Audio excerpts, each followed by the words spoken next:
Video کو like کریں، ہمارے چینل کو سبسکرائب کریں اور بیل آئیکن ضرور پریس کریں۔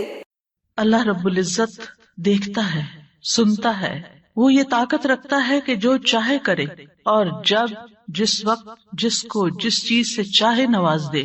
اس لیے اگر ہمارا یہ یقین ہے کہ ہمارا رب ایسا ہی ہے تو اس چیز سے ہمارے اندر دعا کا جذبہ اور زیادہ پیدا ہوگا۔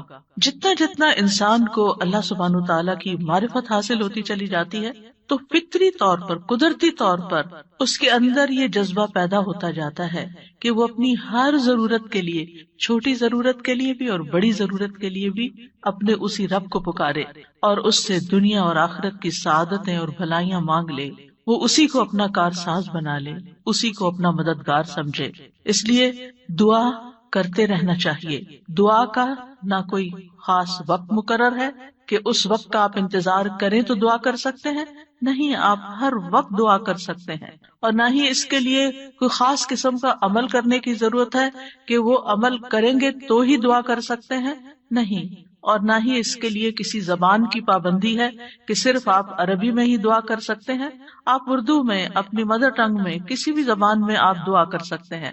وہ دعا اللہ تعالیٰ تک پہنچتی ہے، وہ دعا کو سنتا ہے اور اپنی حکمت کے مطابق اس کی قبولیت کا فیصلہ کرتا ہے کہ کیا بندے کو یہی چیز دے دی جائے جو وہ مانگ رہا ہے، یا اس سے بہتر کوئی چیز دی جائے، یا پھر اس سے کوئی بلا ٹالی جائے، یا اس کے لیے آخرت میں ذخیرہ کر لیا جائے، کیونکہ اس کے باقی اعمال اتنے نہیں ہیں کہ جن کی بنا پر یہ وہاں نجات پا سکے گا، تو اسے دنیا میں اس کی من پسند چیزیں دینے کی بجائے اس کے لیے آخرت میں اعمال کا ذخیرہ کر دیا جائے تاکہ اس کی آخرت میں نجات ہو سکے۔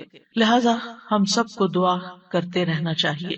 دعا عظیم عبادت، شرف والی عبادت، وہ عبادت جس کو اللہ تعالیٰ پسند کرتا ہے، وہ عبادت کہ جسے چھوڑ دیا جائے تو اللہ تعالیٰ ناراض ہوتا ہے۔ دعا توحید کی بنیاد ہے، یہ ہمیں اپنے رب سے قریب کر دیتی ہے، اس سے ہماری مشکلات آسان ہوتی ہیں، تکلیفیں دور ہوتی ہیں، ہمیں برکتیں حاصل ہوتی ہیں۔ لہٰذا جو مشکلات سے نکلنا چاہتا ہے وہ دعا کو اپنے لیے لازم کر لے، کیونکہ اللہ تعالیٰ ہی پریشانیوں کو دور کرتا ہے۔ امن یجیب المضطر اذا دعاہ ویکشف السوء، بھلا کون ہے جو لاچار کی فریاد رسی کرتا ہے جب وہ اسے پکارتا ہے اور اس کی تکلیف کو دور کر دیتا ہے۔ تو جو شخص بھی مشکلات سے، پریشانیوں سے نجات چاہتا ہے اس کے لیے ضروری ہے کہ وہ دعا کو لازم کر لے، کیونکہ اللہ تعالیٰ ہی پریشانیاں دور کرتا ہے۔ اللہ تعالیٰ کے علاوہ کوئی نہیں جو پریشانی دور کر سکے۔ وقتی طور پر کوئی آپ کو دلاسا دے دے گا، کوئی آپ کی ہمت افزائی کر دے گا، کوئی آپ کا دکھ بانٹ دے گا، لیکن آپ کی مشکل صرف اور صرف اللہ تعالیٰ ہی حل کر سکتا ہے۔ وَإِن يَمْسَسْكَ اللَّهُ بِضُرٍّ فَلَا كَاشِفَ لَهُ إِلَّا هُوَ وَإِن يَمْسَسْكَ بِخَيْرٍ فَهُوَ عَلَى كُلِّ شَيْءٍ قَدِيرٌ، اگر اللہ تجھے کوئی تکلیف پہنچائے تو اس کے سوا اسے کوئی دور کرنے والا نہیں، اور اگر وہ تجھے کوئی بھلائی پہنچائے تو وہ ہر چیز پر پوری طرح قادر ہے۔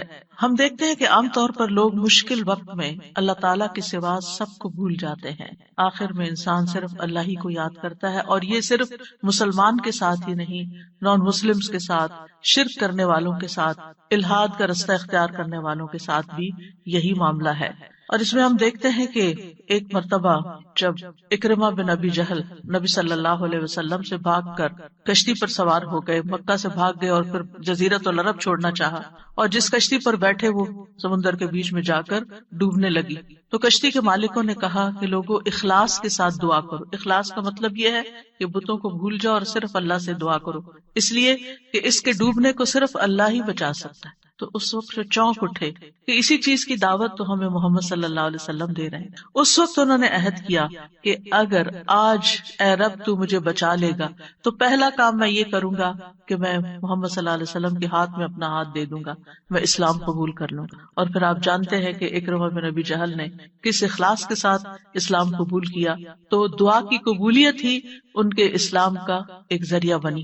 اور دعا کرنے کی 3 صورتیں ہیں۔ ایک تو یہ کہ اللہ تعالیٰ کی توحید بیان کرنا، جس میں انسان کہتا ہے یا اللہ لا الہ الا اللہ لا الہ الا انت سبحانک انی کنت من الظالمین، یہ دعا کا ایک طریقہ ہے۔ یہاں آپ صرف اللہ تعالیٰ کی توحید بیان کر رہے ہیں اپنی کوتاہیوں کا اعتراف کر رہے ہیں. پھر اسی طرح آپ کہتے ہیں ربنا، اے ہمارے رب. یہاں بھی آپ اپنے رب کو رب کہہ کے پکار رہے ہیں، گویا اللہ تعالیٰ کی تعریف کر رہے ہیں.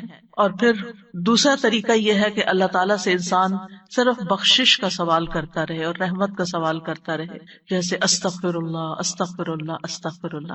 کیونکہ اگر آپ کی بخشش ہو گئی تو آپ کے راستے میں جتنی بھی مشکلات ہیں وہ خود بخود حل ہونا شروع ہو جائیں گی. یعنی آپ کو اس وقت کہنے کی ضرورت نہیں ہوگی کہ یار اب مجھے یہ چاہیے، مجھے وہ چاہیے. آپ صرف یہ کہتے ہیں کہ اللہ وہ گناہ جو میرے اور تیرے بیچ میں حائل ہو گئے ہیں، جو تیری رحمت تک مجھے پہنچنے نہیں دے رہے، یا رب تو ان کو دور کر دے، تو مجھے معاف کر دے. اور یہ چیز انسان کی مشکلات دور کرنے کا ذریعہ بن جاتی ہے اور اس کی حاجات پوری ہونے کا ذریعہ بن جاتی ہے، جو بھی اس کی زندگی میں کوئی حاجت اور ضرورت ہوتی ہے. اسی طرح کبھی آپ اللہ سے صرف رحمت کا سوال کر رہے ہوتے ہیں، یا حی یا قیوم برحمتک استغیث، صرف رحمت مانگ رہے ہوتے ہیں. کیونکہ اگر اللہ سبحانہ تعالیٰ کی رحمت آ جائے تو ساری مشکلات ہی آسان ہو جائیں، پھر تو کوئی غم ہی نہ رہے، کوئی پریشانی ہی نہ رہے.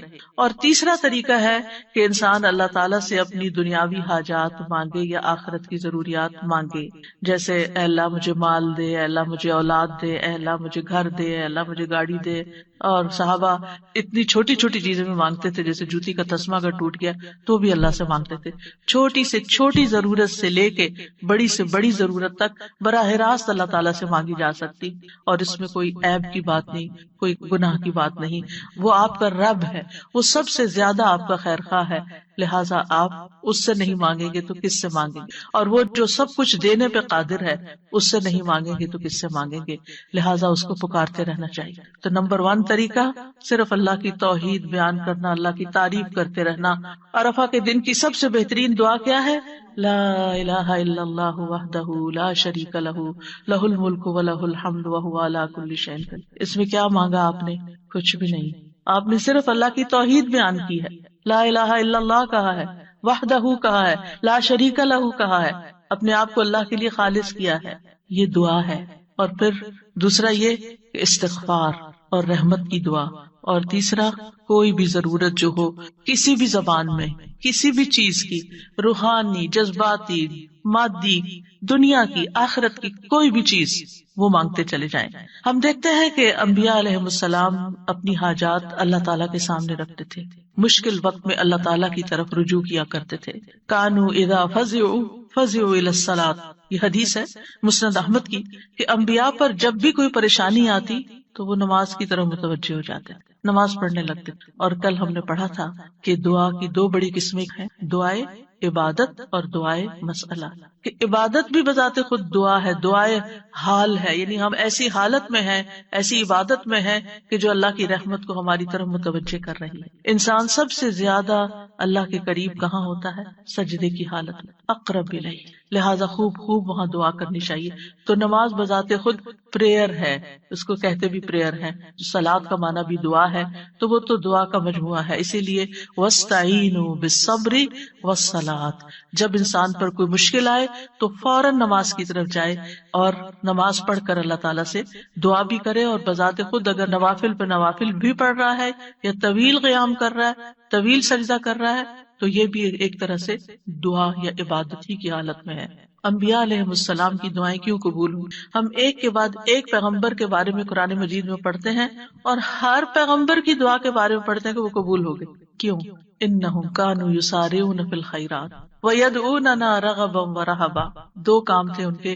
ایک تو یہ کہ وہ نیکی کے کاموں میں بہت جلدی کرتے تھے، یسارعون فی الخیرات. تو دعاؤں کی قبولیت کے لیے کیا ہے؟ نیکیوں میں جلدی کریں، نیکیوں میں دوڑ لگائیں، نیکیوں میں آگے بڑھیں. ویدعوننا رغبا ورہبا، اور وہ ہمیں پکارتے تھے رغبت کے ساتھ بھی اور رہبت کے ساتھ بھی، امید کے ساتھ بھی اور خوف کے ساتھ بھی. تو انسان کو اپنے رب کو امید اور خوف دونوں طریقوں سے پکارنا چاہیے. تو ہم دیکھتے ہیں کہ آدم علیہ السلام پر جب پریشانی آئی، شیطان کے کہنے میں وہ آ گئے اور پھر انہوں نے دعا کی، ربنا ظلمنا انفسنا وان لم تغفر لنا وترحمنا لنکونن من الخاسرین. کہ اے ہمارے رب، ہم نے اپنی جانوں پر ظلم کیا، اگر تو نے ہمیں نہ بخشا، ہم پر رحم نہ کیا، تو ضرور ہم خسارہ پانے والوں میں سے ہو جائیں گے. تو کیا ہوا؟ اللہ تعالیٰ نے دعا قبول کی. فتلقى آدم من ربه کلمات فتاب علیہ انہ هو التواب الرحیم. اللہ سبحانہ تعالیٰ نے آدم علیہ السلام کی توبہ قبول کر لی. نوح علیہ السلام کی قوم نے ان کے ساتھ بہت برا سلوک کیا. کذبت قبلہم قوم نوح فکذبوا عبدنا وقالوا مجنون وازدجر فدعا ربہ انی مغلوب فانتصر. ان سے پہلے قوم نوح نے بھی جھٹلایا تھا، بس انہوں نے ہمارے بندے کو جھٹلا دیا اور کہنے لگے یہ مجنون ہے، اور وہ بری طرح جھڑک دیا گیا.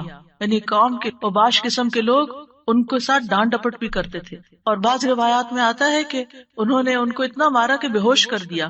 تو انہوں نے اپنے رب کو پکارا، انی مغلوب، رب میں مغلوب ہو گیا ہوں، میرا ان پہ کوئی بس نہیں چلتا، میں ان کے ساتھ ہر طریقہ آزما چکا ہوں، یہ نہیں مانتے، بس تو میری مدد کر. کیا ہوا؟ اللہ تعالیٰ فرماتے ہیں وَنُوحًا إِذْ نَادَى مِن قَبْلُ فَاسْتَجَبْنَا لَهُ فَنَجَّيْنَاهُ وَأَهْلَهُ مِنَ الْكَرْبِ الْعَظِيمِ. اور نوح کو بھی جب اس نے اس سے پہلے پکارا تو ہم نے اس کی دعا قبول کر لی، پھر اسے اور اس کے گھر والوں کو بہت بڑی گھبراہٹ سے بچا لیا. وَلَقَدْ نَادَانَا نُوحٌ فَلَنِعْمَ الْمُجِيبُونَ. اور بلا شبہ یقیناً نوح نے ہمیں پکارا تو یقیناً ہم بہت اچھے قبول کرنے والے ہیں. اللہ تعالیٰ نے ان کی دعا قبول کر لی اور پوری قوم کو ڈبو دیا سوائے ایمان والوں کے، اور اپنے بندے کا بدلہ لے لیا.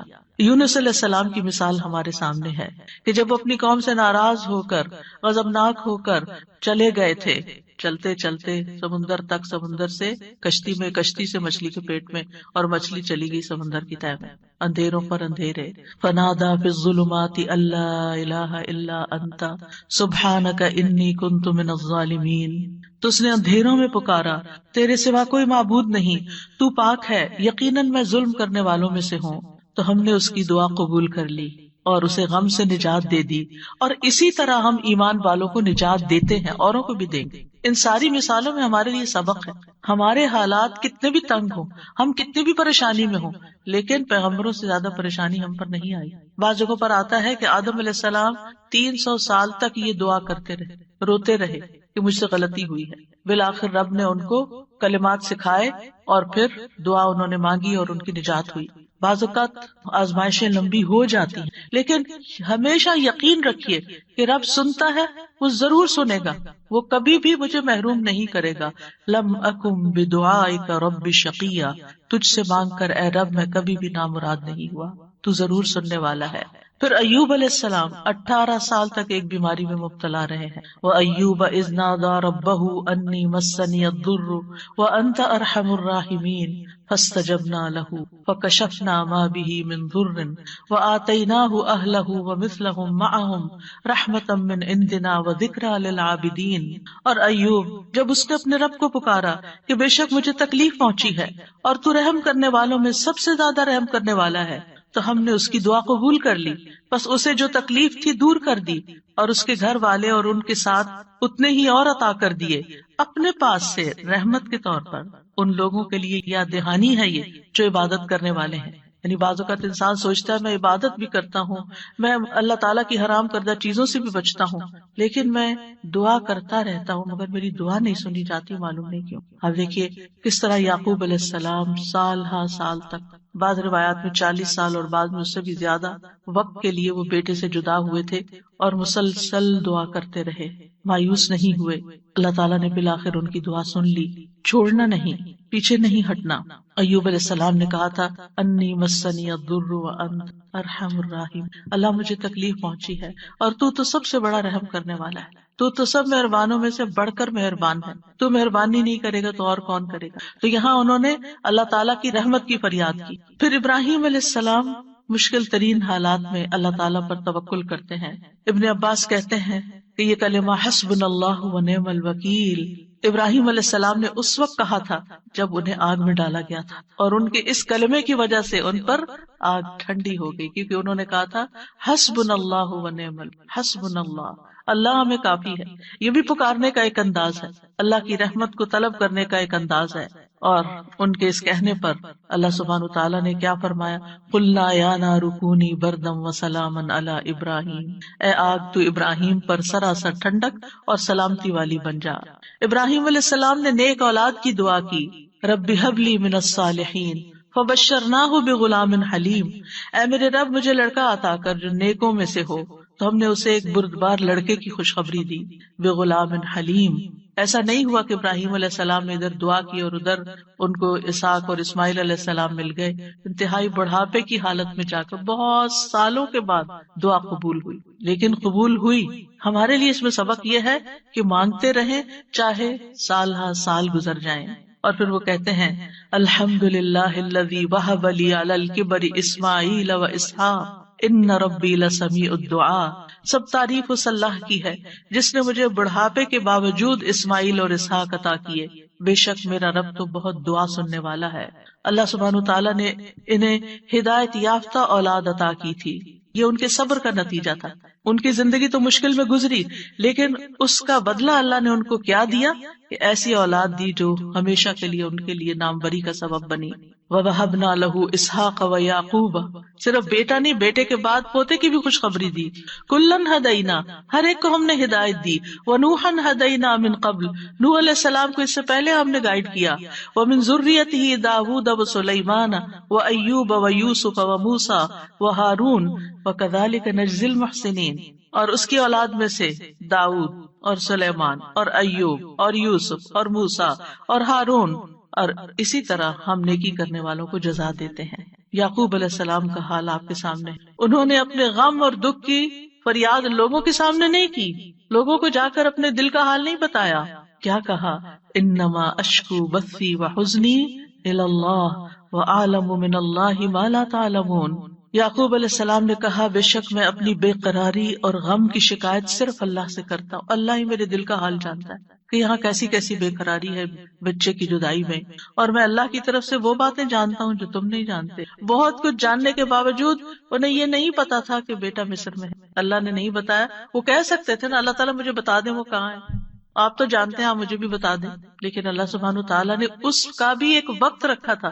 اگر پیغمبروں کے لیے قبولیت کا ایک وقت ہے تو ہمارے لیے بھی دعاؤں کی قبولیت کا ایک وقت ہوتا ہے۔ قبولیت کا مطلب یہ نہیں ہوتا کہ بس منہ سے نکلتے ہی بات آپ کی فرمائش پوری ہو جائے۔ اور پھر آپ دیکھیے کہ کس طرح اللہ تعالیٰ نے ان کی دعا قبول کر لی۔ اور پھر ہم دیکھتے ہیں کہ یوسف علیہ السلام کی مثال، انہوں نے تو اپنے لیے ایک انوکھی ہی دعا مانگی، قال رب السجن احب الی، قید خانے میں جانے کی دعا کی تاکہ ان عورتوں کا قید اور مکر جو ہے وہ ان سے دور ہو جائے۔ فاستجاب له ربه فصرف عنه کیدہن، رب نے اس کی دعا قبول کر لی اور ان عورتوں کا مکر فریب حضرت یوسف سے ہٹا دیا۔ انہ هو السمیع العلیم، بے شک وہ خوب سننے والا خوب جاننے والا ہے۔ پھر موسیٰ علیہ السلام کی دعا، کس طرح وہ مدین پہنچتے ہیں تھکے ہارے، کئی دن کے پیدل سفر کے بعد جا کر ابھی بیٹھتے ہیں تو فوراً دیکھتے ہیں کہ کچھ لڑکیاں اپنا ریوڑ لے کے کھڑی ہیں، پانی نہیں پلا پا رہی، خود تھکے ہوئے ہیں، خود بھوکے بھی ہیں، پیاسے بھی ہیں، زخمی بھی ہیں، کچھ فیوچر کا نہیں پتا، لیکن کیا کرتے ہیں؟ سب سے پہلے اپنے رب کو پکارتے ہیں، ربی انی لما انزلت الی من خیر فقیر، اور صرف دعا مانگ کے وہیں درخت کے نیچے بیٹھ نہیں جاتے، بلکہ اٹھ کے ان بچیوں کے پاس جاتے ہیں کہ یہ تمہارا کیا معاملہ ہے، اور ان کے سارے ریوڑ کو پانی پلاتے ہیں۔ اور آپ سوچئے کہ ایک شخص جو خود اتنا تھکا وہ اپنے آپ کو وہاں رکھ کے دیکھیے، اگر ہم اتنا لمبا سفر کر کے آئیں اور ہم سے کوئی پانی مانگ بیٹھے، خود تو آفر کرنا دور کی بات کوئی اور مانگ بیٹھے تو شاید ہم جھڑک ہی دیں کہ میں نے بھی تو اتنا ہی سفر کیا نہیں جتنا تم نے کیا۔ یہیں سے تو ہماری لڑائیاں فساد شروع ہوتے ہیں گھروں میں۔ لیکن نیکی کرنے والے انہم کانوا یسارعون فی الخیرات، نیکی کے کاموں میں بہت جلدی کرتے تھے، سستی نہیں کرتے تھے۔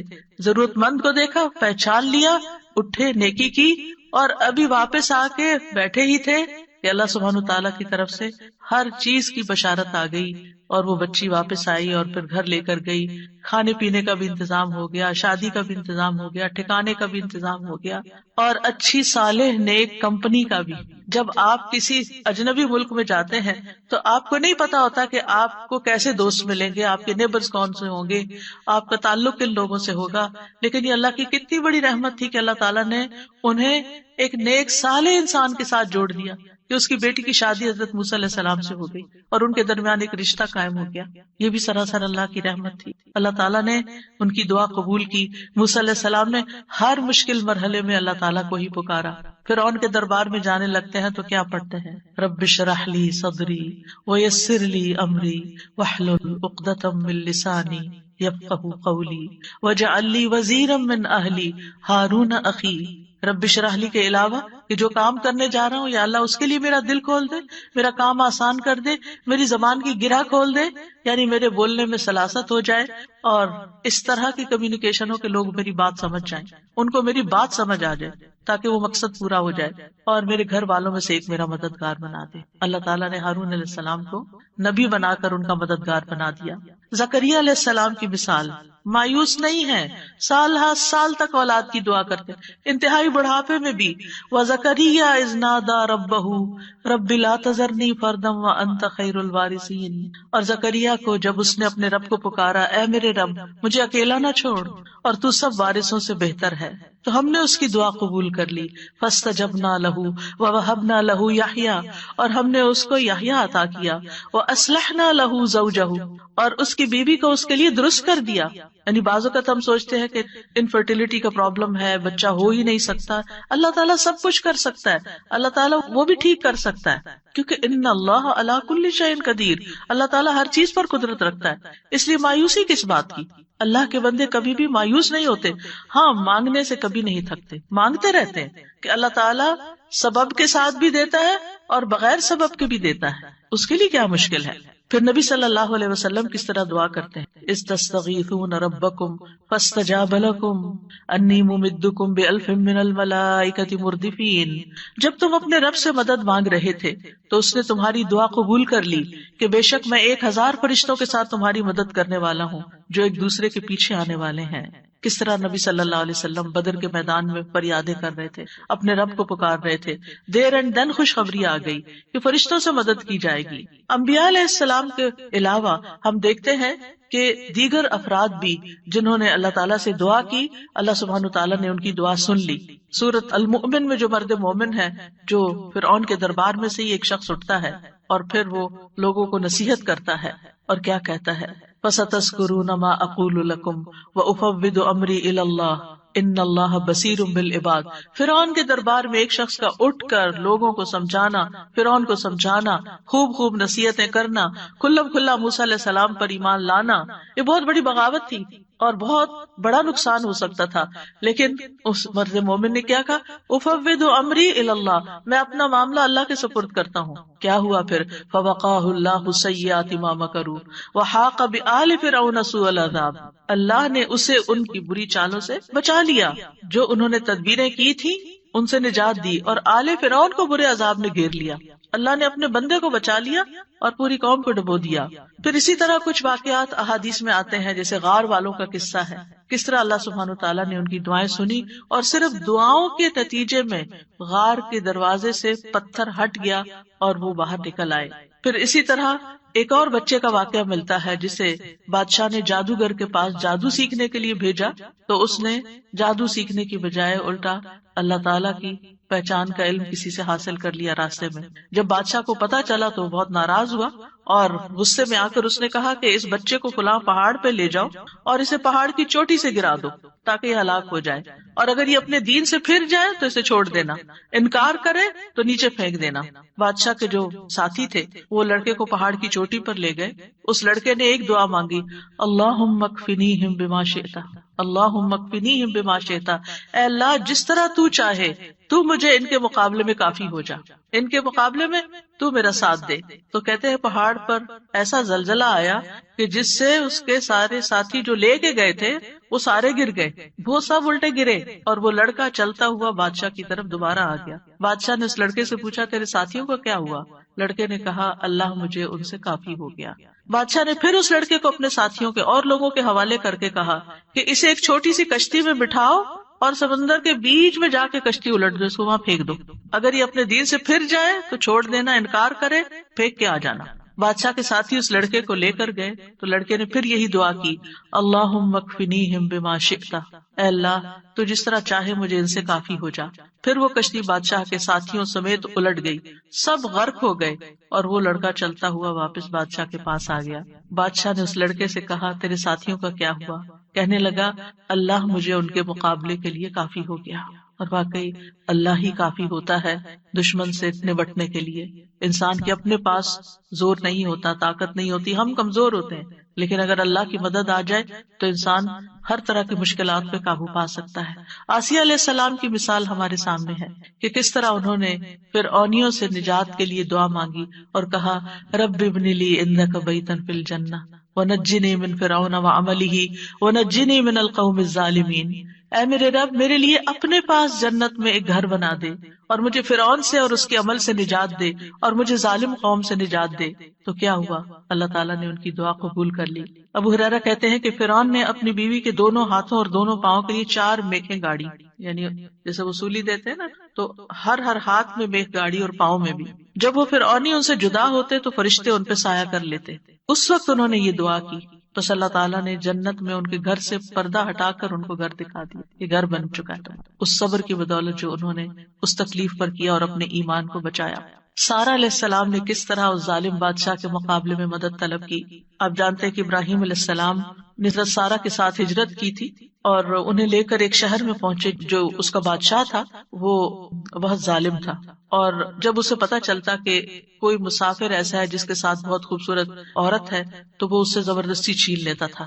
اسے پتا چلا کہ ابراہیم علیہ السلام اپنے ساتھ ایک ایسی عورت کو لائے ہیں جو عورتوں میں سب سے زیادہ خوبصورت ہے. تو انہوں نے ابراہیم علیہ السلام کو پیغام بھیجا کہ یہ تمہارے ساتھ کون ہے؟ تو انہوں نے کہا کہ یہ میری بہن ہے. پھر سارہ کے پاس گئے تو انہوں نے کہا میری بات کو جھٹلانا نہیں، کیونکہ میں نے ان کو بتایا کہ تم میری بہن ہو. اللہ کی قسم اس سرزمین میں میرے اور تمہارے علاوہ دوسرا کوئی مومن نہیں، یعنی ہم ایمان میں بہن بھائی ہیں. تو انہوں نے پھر سارہ کو ظالم کے پاس بھیج دیا. بادشاہ سارہ کی طرف بڑھنے لگا تو یعنی حضرت سارہ نے اٹھ کر وضو کیا، نماز پڑھنے لگی اور یہ دعا کی اللہم ان کنت آمنت بک وبرسولک واحسنت فرجی الا علی زوجی فلا تسلط علی الکافر. اے اللہ، اگر میں تجھ پر اور تیرے رسول پر ایمان لائی ہوں اور میں نے اپنی شرمگاہ کو اپنے شوہر کے سوا محفوظ رکھا ہے تو اس کافر کو میرے اوپر مسلط نہ ہونے دے. اس پر بادشاہ کا سانپ گلے میں پھنس گیا اور گر کر ایڑیاں رگڑنے لگا اور حضرت سارہ کو نجات مل گئی. نہ صرف ایک نجات ملی بلکہ ان کے ساتھ توفتن حضرت ہاجر کو بھی ساتھ دیا گیا. خولہ بنت ثعلبہ کی مثال قرآن میں آپ کے سامنے ہے کہ کس طرح ان کے شوہر نے ان سے زہار کیا تو وہ پریشان ہو گئی اور نبی صلی اللہ علیہ وسلم کے پاس آئیں اور تکرار کرنے لگی کہ میرے مسئلے کا کوئی حل بتایا جائے. تو اس پر اللہ سبحانہ وتعالیٰ نے کیا آیات نازل، قد سمع اللہ قول التی تجادلک فی زوجہا وتشتکی الی اللہ واللہ یسمع تحاورکما. اللہ نے سن لی اس عورت کی بات جو تم سے اپنے شوہر کی شکایت کر رہی تھی اور اپنے خاوند کے بارے میں جھگڑ رہی تھی اور اللہ کی طرف شکایت کر رہی تھی، اور اللہ تم دونوں کی بات سن رہا تھا. اللہ سبحانہ تعالیٰ نے اس عورت کی بات سن لی کا مطلب کیا ہے؟ دعا قبول کر لی، مسئلے کا حل مل گیا. اسی طرح سلف صالحین جو ہیں وہ بھی اللہ کو پکارتے ہیں. امت کے جو نیک لوگ ہیں ان میں سب سے پہلے صحابہ کرام ہیں. وہ سب سے بڑھ کر اللہ تعالیٰ کو جاننے والے تھے، اللہ تعالیٰ کی معرفت رکھتے تھے، وہ اللہ کے رسول کو جاننے والے تھے، وہ دین میں سب سے زیادہ بصیرت رکھتے تھے اور سب سے زیادہ دعا کرنے کے ادب آداب سے واقف تھے کہ کیسے دعا کی جاتی ہے. ہم دیکھتے ہیں کہ عمر بن خطاب رضی اللہ عنہ دعا کے ذریعے اپنے دشمن کے خلاف فتح طلب کرتے تھے، اور یہ دعا ان کے لشکروں میں سے عظیم لشکر تھا.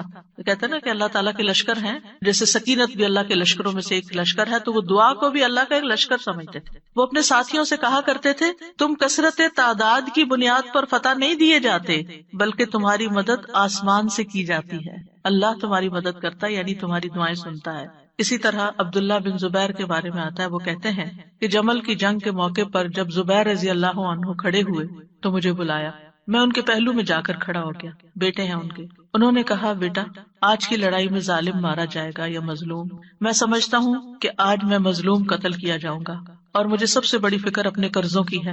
کیا تمہیں بھی کچھ اندازہ ہے کہ قرض ادا کرنے کے بعد ہمارا کچھ مال بچ سکے گا؟ پھر انہوں نے کہا بیٹے ہمارا مال فروخت کر کے اس سے قرض ادا کر دینا. کہنے لگے بیٹا اگر قرض ادا کرنے سے عاجز ہو جاؤ تو میرے مولا سے اس میں مدد چاہنا، کام نہ ہو تو اللہ سے مدد چاہنا. عبداللہ نے بیان کیا کہ اللہ کی قسم، ان کے بیٹے کہتے ہیں اللہ کی قسم میں ان کی بات اس وقت نہ سمجھ سکا. میں نے پوچھا اے میرے بابا من مولا کا، آپ کا مولا کون ہے؟ قال اللہ، کہنے لگے اللہ.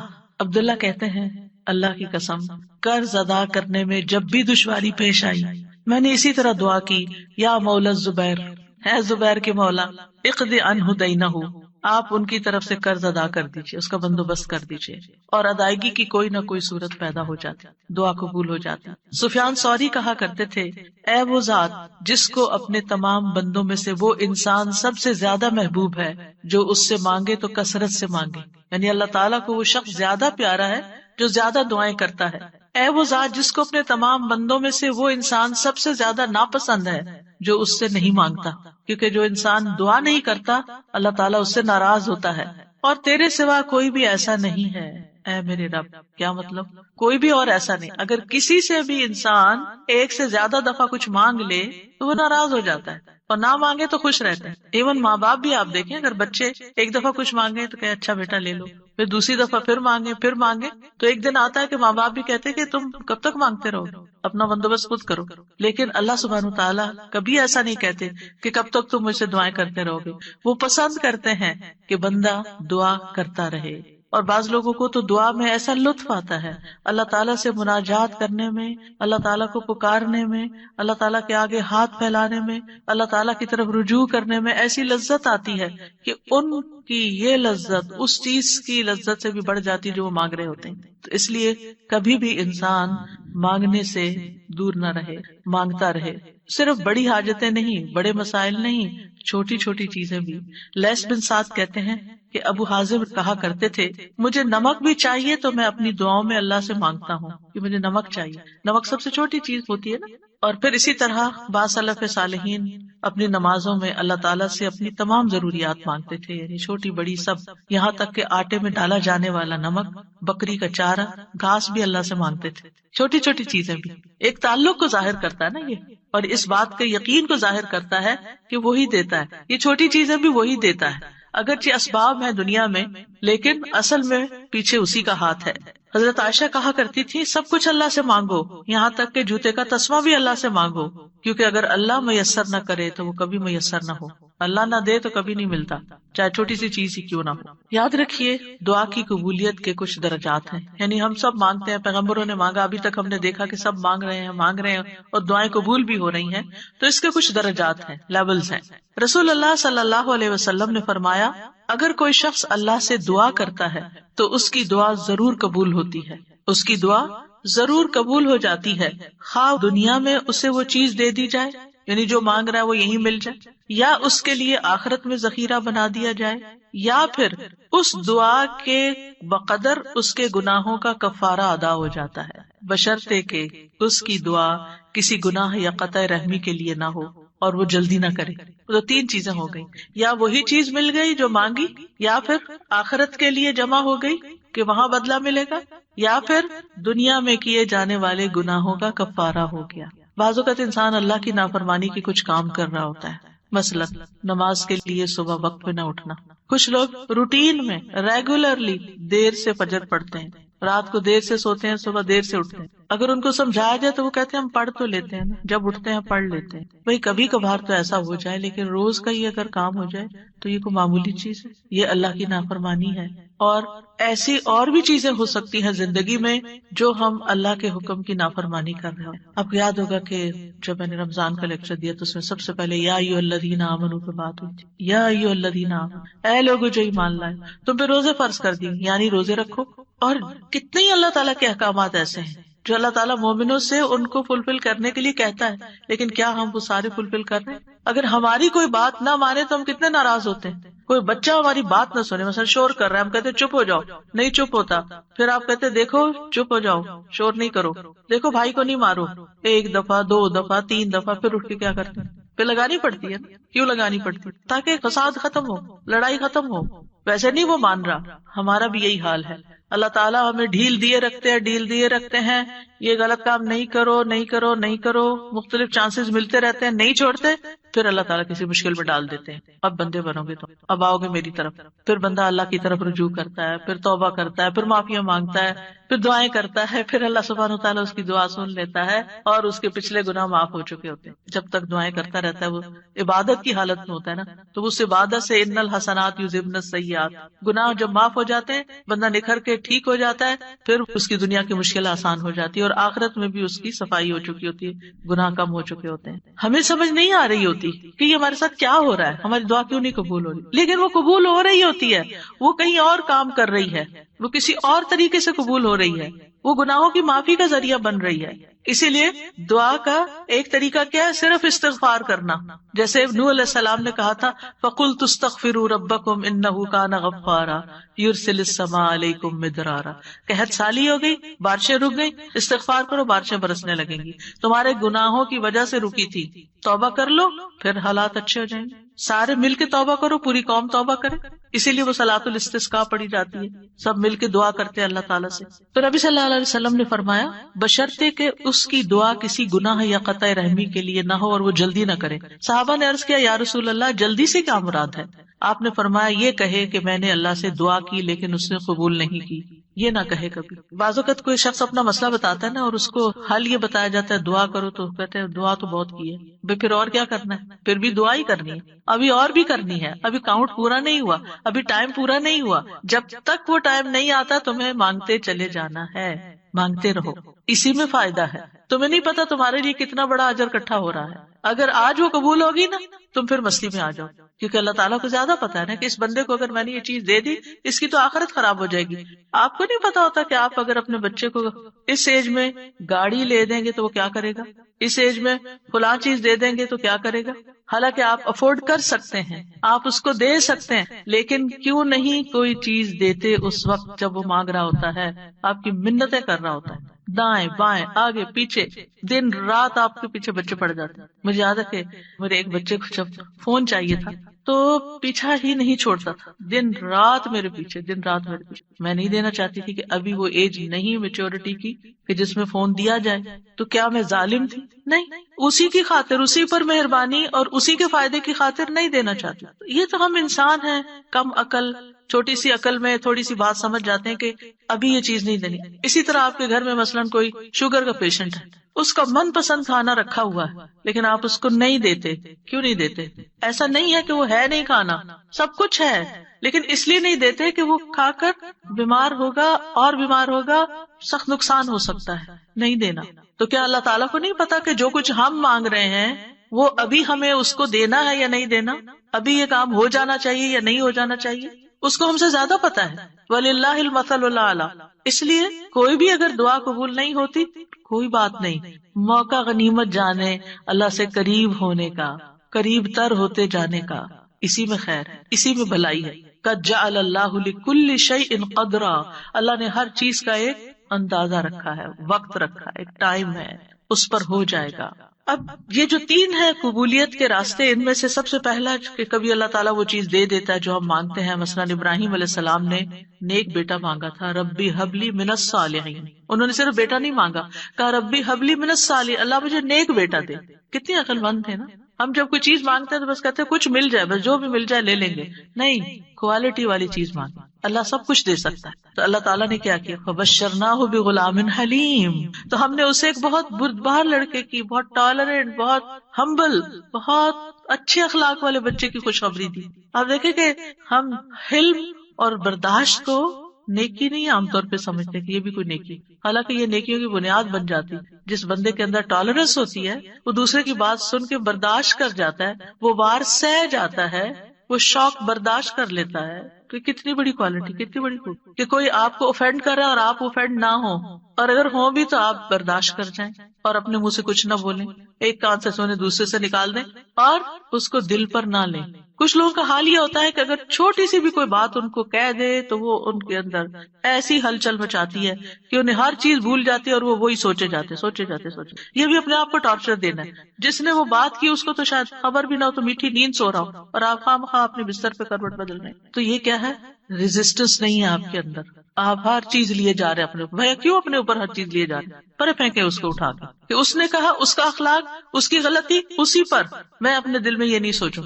اپنے آپ کو بول کے کہا کرے. آواز کا بھی ایک اثر ہوتا ہے، بولا کرے مجھے اس بات کو اب نہیں سوچنا. مجھے اس کو محسوس نہیں کرنا، مجھے اپنے دل میں نہیں رکھنا، اور پیٹرن بریک کر کے کچھ ایسی چیز پڑھے، کچھ ایسا کام کرے کہ بھول جائیں اس کو، اور نیکسٹ ٹائم وہ شخص سامنے آئے تو منہ بنا کے اور غصے کی آنکھوں سے مت دیکھیں، اچھے سے اسمائل کر کے دیکھیں، اچھے سے اسمائل کر کے بات کریں. آپ دیکھیں گے کہ وہ جو غصہ آیا بھی تھا نا وہ کہیں چلا جائے گا، لیکن ہم غصے کو پرورش دیتے، اس کی پرورش کرتے. کہا تھا نا اس نے اب میں نے اس کے ساتھ یہ کر، اندر ہی کھچڑی پکاتے رہتے، اور جب وہ شخص سامنے آتا ہے تو کوئی نہ کوئی سخت لفظ بول جاتے ہیں کیونکہ ہم بدلہ لینا چاہ رہے ہوتے. اب کیا ہے، آپ نے تو ایک لفظ بولا، ہو سکتا ہے وہ 10 اور بول دے. آپ بتائیں کیا کریں؟ مسئلہ تو حل نہیں ہوا، مسئلہ تو وہیں کھڑا رہا، پریشانی تو وہیں رہی، تو کیا فائدہ ہوا؟ تو اس لیے یہ حلم کی کوالٹی جو ہے، یہ برداشت کی کوالٹی جو ہے، بہت بڑی خوبی ہے. اور آپ دیکھیے کہ اگر آپ کے بچے کے اندر یہ ہے نا تو آپ بڑی خوش قسمت پیرنٹ ہیں کہ آپ اس کو ڈانٹ رہے ہیں، آپ اس کو سنا رہے ہیں اور وہ آگے سے آپ کو جواب نہیں دیتا. کتنے خوش قسمت ہیں آپ کہ آپ کا بچہ آپ کی ڈانٹ سن لیتا ہے، آپ کا بچہ آپ کا غصہ برداشت کر جاتا ہے اور پھر بھی آپ کے ساتھ اچھا سلوک کرتا ہے. یہ کوئی چھوٹی نعمت ہے، یہ ہے نیک ہونا، یہ نیکی کی علامت ہے. انہوں نے کہا اللہ نیک بچہ چاہیے، اللہ نے کہا اچھا یہ حلیم بچہ لے لو، حلم والا ہے. اسی لیے تو جب انہوں نے کہا آؤ میں تمہیں ذبح کرتا ہوں تو وہ حاضر ہو گئے. ٹھیک ہے ذبح بھی کر لیں.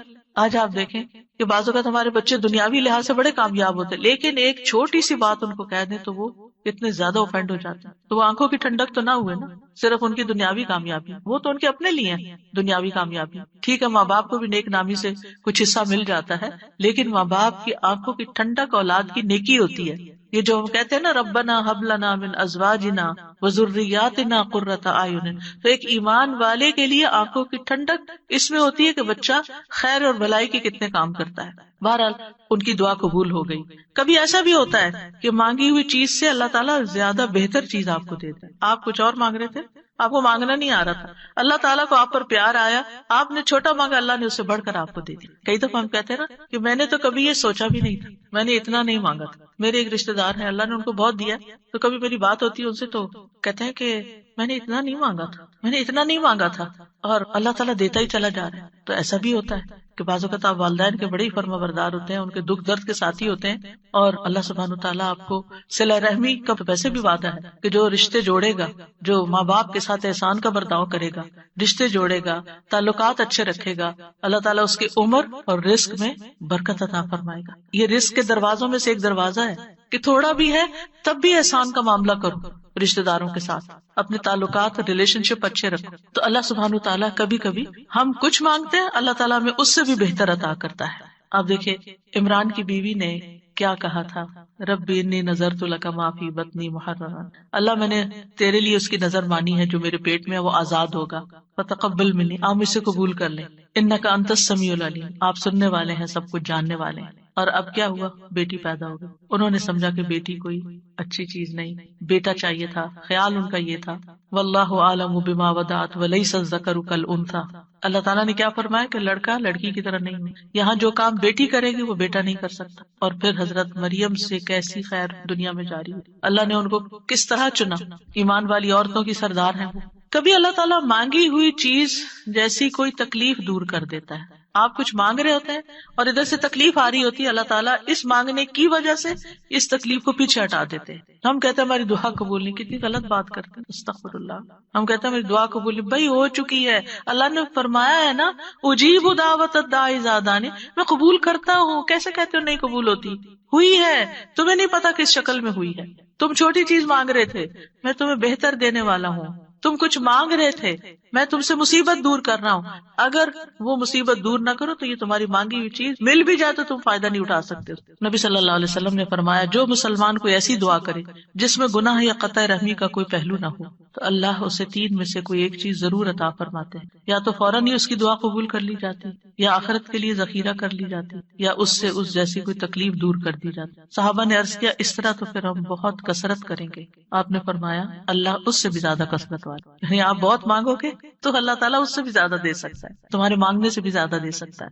کبھی گناہوں کا کفارہ بن جاتی ہے، حدیث میں آتا ہے وَإِمَّا أَن يُكَفَّرَ عَنْهُ مِن ذُنُوبِهِ بِقَدْرِ مَا دَعَا، یا پھر اس دعا کی وجہ سے اس کے گناہوں کا کفارہ ادا ہو جاتا ہے، ایکسپیشن ہو جاتی ہے. یعنی بعض اوقات ہماری نماز میں کوئی کمی رہ جاتی ہے، بعض اوقات روزے میں رہ جاتی ہے، زکوٰۃ میں رہ جاتی ہے، کئی چیزیں ہیں جو ہمارے فرائض ہیں، ہم ادا کر رہے ہوتے ہیں لیکن کہیں نہ کوئی کمی ہوتی ہے اور اس کا ہمیں پتہ ہی نہیں چلتا. کبھی وضو میں کوئی کمی رہ جاتی، تو ان چیزوں کا پھر کفارہ تو کرنا ہے نا. تو پھر یہ دعائیں جو ہیں یہ اس کبھی کوتاہی کا بھی کفارہ کرتی. پھر یاد رکھیے کہ جو لوگ مایوس ہوتے ہیں اور اللہ سے مانگتے نہیں، مانگنا چھوڑ دیتے ہیں، تو اللہ تعالیٰ نے ایسے لوگوں کی مذمت بیان کی. اگر وقتی طور پر وہ نہیں مل رہا جو آپ کے دل میں اٹکا ہوا ہے کہ یہی ملنا چاہیے، اور پھر آپ کو نہیں ملتا اور آپ دعا مانگنا چھوڑ دیتے ہیں، تو یہ طریقہ درست نہیں. وقال ربکم ادعونی استجب لکم، تمہارا رب فرماتا ہے مجھ سے دعا کرو میں تمہاری دعا قبول کروں گا. ان الذین یستکبرون عن عبادتی، بے شک جو لوگ میری عبادت سے تکبر کرتے ہیں، سیدخلون جہنم داخلین، وہ جہنم میں ضرور ذلیل و خوار ہو کے داخل ہوں گے. دعا روک دینا یہ سوچ کر قبول نہیں ہوتی تو فائدہ نہیں مانگنے کا. یہ کیا ہے؟ دراصل اللہ سے مایوس ہونا، نا امید ہونا اور اللہ سے ناراض ہونا. تبھی تو آپ اس کو چھوڑ رہے ہیں، پھر آپ کہاں جائیں گے؟ تو اللہ تعالیٰ کو یہ چیز سخت ناپسند ہے. امام شوکانی رحمہ اللہ اس آیت کے بارے میں کہتے ہیں، یہ آیت کریمہ اس بات پر دلالت کرتی ہے کہ دعا عبادت کا حصہ ہے، بس اللہ سبحانہ تعالیٰ نے اپنے بندوں کو حکم دیا ہے کہ وہ اس سے دعا مانگیں، یعنی دعا مانگنے کا حکم اللہ تعالیٰ نے دیا ہے. پھر فرمایا ان الذین یستکبرون عن عبادتی، یہ آیت اس بات کا فائدہ دیتی ہے کہ دعا عبادت ہے اور اللہ سے دعا نہ مانگنا تکبر ہے، اور اس تکبر سے زیادہ برا عمل کوئی نہیں. وہ جب منافقین سے کہا جاتا تھا نا کہ تم رسول کے پاس آؤ اور استغفار کرو، تو وہ سر جھٹک دیتے، ہم نہیں جاتے، ہم نہیں کرتے. آج بھی آپ دیکھیں کہ بعض اوقات کسی کو نیکی کی کوئی بات کہی جاتی کہ یہ صدقہ کر لو، یہ نیکی کر لو، تو وہ سر جھٹک کے چلے جاتے ہیں، اور نہیں تمہارے پاس کچھ کہنے کو، ہر وقت یہی نصیحت ہے. تو انسان کی اس میں سب سے زیادہ محرومی ہے کہ انسان دعا چھوڑ دے، اس ہستی سے مانگنا چھوڑ دے جو اس کا خالق ہے، اس کا مالک ہے، اس کا رازق ہے، اس کو زندگی دینے والا ہے، اس کی موت بھی اس کے ہاتھ میں ہے، ثواب اور سزا دینے والا ہے. تو تکبر جو ہے انتہائی ناسمجھی کی چیز ہے اور نعمتوں کی ناشکری ہے. فرعون کیوں ڈوبا تھا؟ فرعون کیوں غرق ہوا؟ تکبر کی وجہ سے. قارون کو کیا مشکل ہوئی؟ قارون کیوں زمین میں دھنسا؟ فرعون پانی میں ڈوبا اور قارون زمین میں دھنسا. ایک خشکی میں ڈوبا اور ایک سمندر میں، دونوں کا مسئلہ ایک ہی تھا اور وہ تھا تکبر، پرائڈ، غرور. تو مشکل وقت میں اللہ کو نہ پکارنا دلوں کی سختی کی علامت ہے. یعنی جو تکلیف کے وقت بھی اللہ سے دعا نہیں کرتا، اس کا مطلب یہ کہ اس کا دل سخت ہو چکا ہے، ہارڈ ہارٹیڈ ہے. سورۃ الانعام میں اللہ تعالیٰ فرماتے ہیں فَلَوْلَا إِذْ جَاءَهُمْ بَأْسُنَا تَضَرَّعُوا، پھر جب ہمارا عذاب ان پر آیا تو انہوں نے عاجزی کیوں نہیں کی، دعائیں کیوں نہیں کی کہ اللہ اس عذاب کو ٹال دے. وَلَكِنْ قَسَتْ قُلُوبُهُمْ، لیکن ان کے دل سخت ہو گئے تھے. وَزَيَّنَ لَهُمُ الشَّيْطَانُ مَا كَانُوا يَعْمَلُونَ، اور شیطان نے ان کے لیے وہ سب خوشنما بنا دیا تھا جو وہ کیا کرتے تھے. ان کے اپنے عمل جو کہ obviously اللہ تعالیٰ کی ناراضگی کے تھے، وہ انہیں بڑے اچھے لگتے تھے اور سمجھتے تھے ہم بالکل ٹھیک کر رہے ہیں، ہم ٹھیک جا رہے ہیں. انسانوں میں سب سے زیادہ عبادت گزار کون تھا؟ اللہ کے رسول صلی اللہ علیہ وسلم. لیکن سب سے زیادہ ہمبلنس اور سب سے زیادہ دعائیں بھی آپ نے مانگی. یعنی جب میں مسنون اذکار دیکھتی ہوں، سبحان اللہ، یعنی کہ آپ تہجد کے وقت اٹھنے کے وقت سے لے کر پھر آپ فجر پڑھنے اور اس کے بیچ میں صبح کے اذکار اور پھر اس کے بعد جو ہر موقع کے اذکار اور پھر نمازیں اس کے علاوہ ہے، تلاوت قرآن اس کے علاوہ ہے، اور پھر رات کو سوتے وقت کے اذکار. یعنی اگر ان سارے اذکار کو انسان جمع کرتا ہے تو یعنی حیرانی ہوتی ہے کہ کس کثرت سے آپ اللہ کو یاد کرتے تھے. اور یہ ہمبلنس کی علامت ہے. حالانکہ آپ سب سے زیادہ عبادت گزار تھے، پھر بھی سب سے زیادہ دعائیں کرتے تھے، اللہ سے مانگتے رہتے تھے. اور لوگوں میں سب سے زیادہ بے بس وہ ہے جو دعا مانگنے سے بے بس ہے، جو دعا نہیں مانگتا. یاد رکھیے اللہ تعالیٰ سے مایوس ہونا کبیرہ گناہ ہے. ابن عباس کہتے ہیں ایک آدمی نے کہا اے اللہ کے رسول، کبیرہ گناہ کون کون سے ہیں، بڑے بڑے گناہ کون سے ہیں؟ آپ نے فرمایا اللہ کے ساتھ شرک کرنا، اللہ کے رزق سے مایوس ہو جانا اور اللہ کی رحمت سے مایوس ہونا.